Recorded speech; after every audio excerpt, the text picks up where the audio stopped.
Et avoir des muscles, docteur, c'est pas uniquement pour frimer à la plage, c'est aussi une question de survie. Oui, car les personnes musclées vont vivre plus longtemps et en meilleure santé que les autres.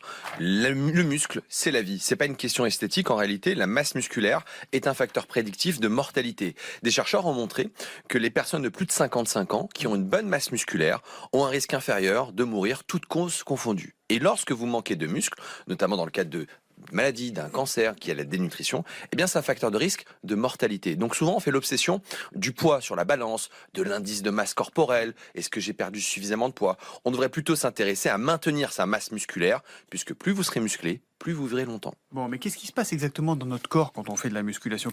Comment la musculation peut être aussi bonne que ça pour notre santé? Pendant des décennies, on a cru que le muscle permettait simplement de faire bouger les os. On voyait ça comme un tissu mécanique. En réalité, on s'est rendu compte que le muscle permet de créer des molécules. Ces molécules, elles vont agir sur votre cerveau, votre foie, votre pancréas, le système immunitaire, au niveau des os. Et ces molécules, on appelle ça des myokines.